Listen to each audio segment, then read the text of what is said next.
Hi guys, it's Eril. In Nordic occultism practice, the runes have become something indispensable and important in various workings. Personally, I think it's because the runes are very versatile and relevant for a great range of applications, from writing to divination, the healing and cursing, to astral journey, to warding and combat magic. What I'm going to share with you is a method of sorcerer's workings in which the practitioner becomes the rune itself.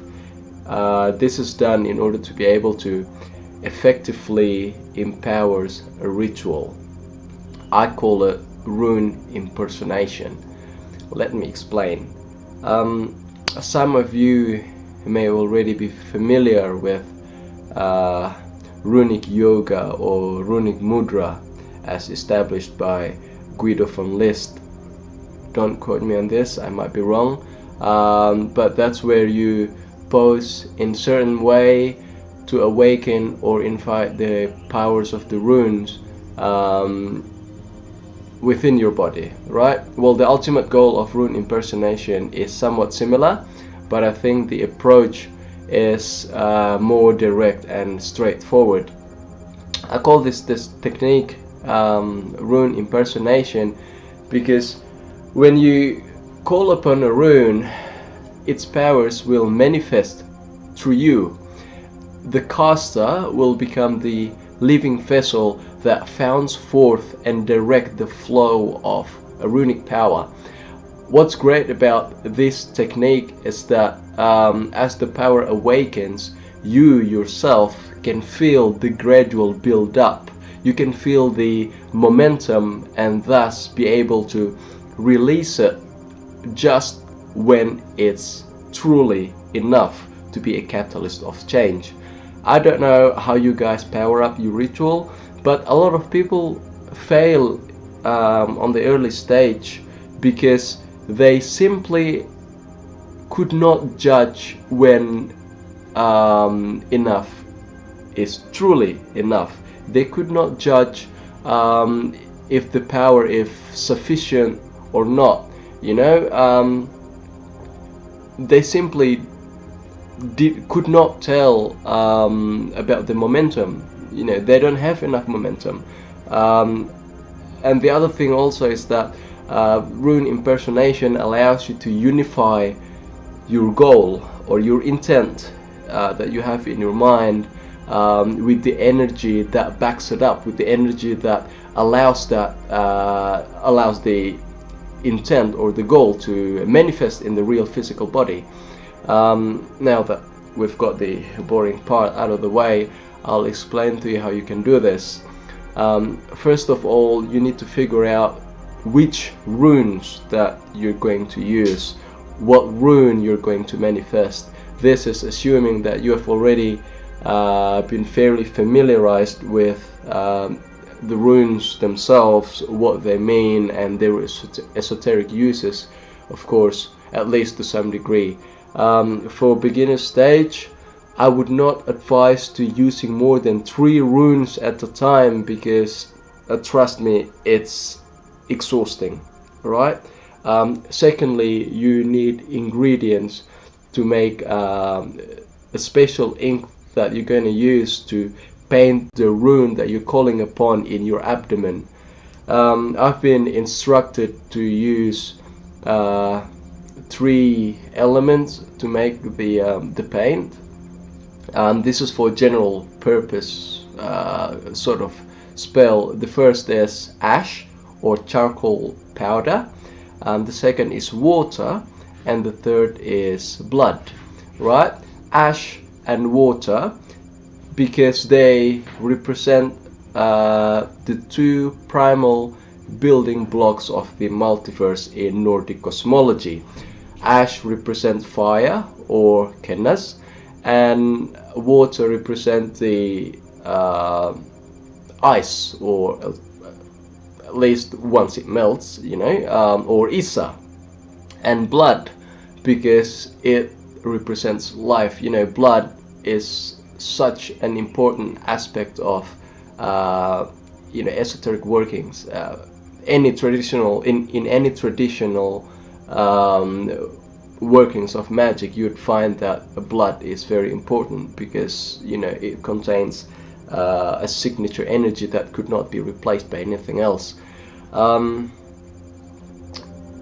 In future video I will explain further about more ingredients to use in this special kind of ink and how one can obtain them. Thirdly, you'd need a wand or a staff, or maybe some of you are into themes and things like that. Personally, I use my shaman stuff, this one. I use this stuff, right, that one there, or a sword, this ritual sword here, right? It's actually cursed, but you know, for cursing and hexing and all the, you know, dark sort of workings, it's bloody excellent at it.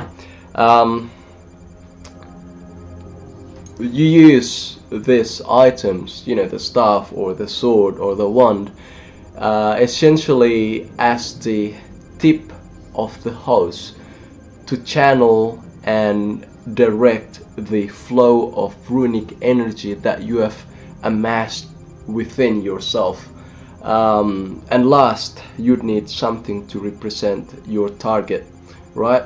If you're doing money magic, fortune magic for yourself, and call upon you know, Fehu, then you'd want to have a stack of coins or for examples. Or if you want to curse someone with Thurias, Nauthis and Isa, you know, have their photo in front of them. The same goes if you want to heal someone with Logar, Bjarkan and Urus, you know. A photo or a name written on a piece of paper will be pretty good, or better yet, have the patient right there with you, you know. You get the idea. Now that you have everything you need, you now must paint the runes that you want to invoke with special ink. You know, you need to draw it in your abdomen, in your belly. This is where the seed of power will start to grow before it fills up your entire physical body. Then once your mind is sufficiently ready, you can begin chanting the name of the runes. And by the way, if you have watched my video about Galdur Odni, or how to use the name of Odin in a chant, then you can do that at the preparational stage. You know, for beginners, it doesn't matter how you chant it, as long as it works for you and it allows you to feel the vibration of the runes. In future videos, I'll post how to do this more effectively for those who are already more advanced. As you do the chanting, it is essential that you have willed yourself to focus on the rune, not as a foreign substance, but as part of yourself that simply needs to be reawakened. So you don't call you don't call this runes from anywhere else. You awaken that from within your own body, right? The aspirants whom I've taught this technique to report some sort of tingly sensations in their abdomen, which builds up into different things depending on the runes.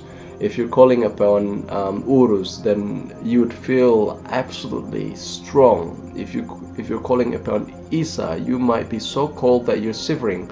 If you call upon Logr, then you might feel like a wave that's ready to fucking crash a ship or something. If you call on Turias, you'd feel magnificent. You'd feel invincible, you know. And if you call upon Hagalas or Hegel, oh boy, you're gonna feel like you're ready to explode into a raging storm. When you've built up enough powers, you have the momentum. Now you're a speeding train. Now you're a flying bullet. You know, nothing's gonna stop you. You know, this is the time to unleash the energy. Take your wand or your staff or your athame or your sword and point that to the object that represents your goal or your target. You know, exhale long and deep. Imagine the energy leaving your body. Scream if you like, cry if you like. You know, some people that I've personally trained want a bottle or a piece of pottery or some breakable object to smash, you know, after the ritual. If you're calling upon more than one rune, then you'd basically need to repeat the process for each and every rune. At the end of the ritual, burn the target object, throw it into a lake, bury it, dispose it however you see fit. In some cases you might want to keep it. Usually if I'm making some sort of power object, a talisman or an amulet or something of similar nature, then I would keep the object, but other than that you'd want to get rid of it. Especially if you're cursing someone. If you're sending a nith to someone, get rid of the object, right? You see, the premise of this method is very similar to other forms of esoteric workings, you know, so I'm just informing you how you can do this with the runes. So yeah, that's that. I hope you find it useful. It's Eril. Peace out.